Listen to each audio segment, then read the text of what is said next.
They say the mirror was already in the house when Lisa moved in. Old, tall, and framed in black wood that seemed too smooth for its age. No one could explain how it got there. The movers didn't bring it. The landlord swore it wasn't listed in the inventory. But Lisa noticed it immediately. It stood in the far corner of the bedroom, tilted ever so slightly forward, almost as if it were peering down at her. The first time she saw her reflection in it, she swore, just for a moment. Her eyes blinked slower than her real ones. She laughed it off. After all, she had just moved into this rural house after a difficult divorce. She was tired, stressed, and half drunk on boxed wine. Mirrors don't blink. People do. But that night things started to change.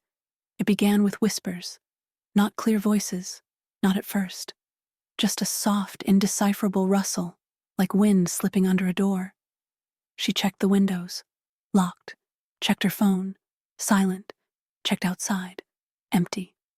Only the mirror remained still, reflecting everything, yet nothing at all. The whispers grew louder with each passing night, and then they began calling her name. Lisa. Always after midnight. Always just as she was about to drift to sleep. And always from the direction of the mirror. She tried covering it with a blanket. The next morning, the blanket was neatly folded at its base. She tried moving it to the garage. It reappeared in her room the next day, as if it had never been touched. She stopped sleeping. She started researching, and that's when she found it. A news article from 1963. A girl named Emily Hart, age 14, moved into that very same house with her parents. One night she began screaming, shrieking that a woman in the mirror was whispering secrets to her. 2 weeks later, Emily vanished. The only thing found was her journal, open to a single line. The mirror knows me now. Lisa's blood ran cold.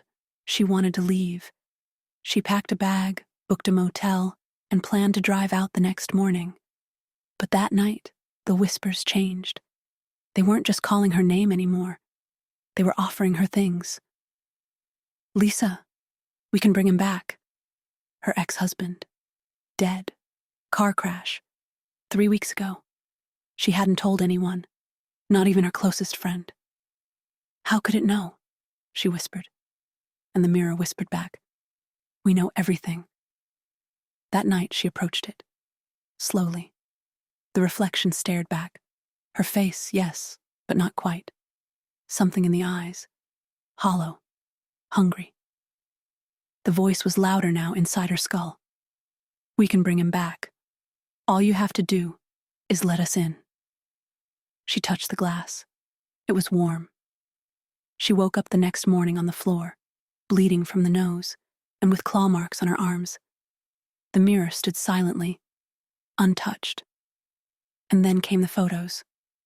Her phone gallery was filled with images of her, sleeping. Hundreds of them. All taken between 2 a.m. and 3 a.m., all with no one else in the room, except one. The last photo, blurred, but in the reflection of the mirror behind her, a figure, tall, black, smiling. She threw the phone across the room and ran. She didn't pack. She didn't lock the door. She just drove. 3 towns over, she found a church and demanded to speak with a priest. Father Ramirez had been there for decades. When she told him the story, he didn't flinch. Instead, he led her into a back room filled with books older than anything she'd ever seen. He opened one, page after page of mirrors, cursed ones, possessed ones, mirrors that weren't portals to the world, but to something else, something that watches us, studies us, waits for us to break. He turned to her, face pale. That mirror was part of a ritual, one that was never completed. It's looking for someone compatible. She laughed nervously. Compatible with what? with a thing inside it. She begged him to destroy it. He refused. "It doesn't work that way," he said. "Breaking the mirror only lets it out." It was too late anyway. When she returned home, foolishly, desperately, hoping she'd imagined it all, the mirror was gone.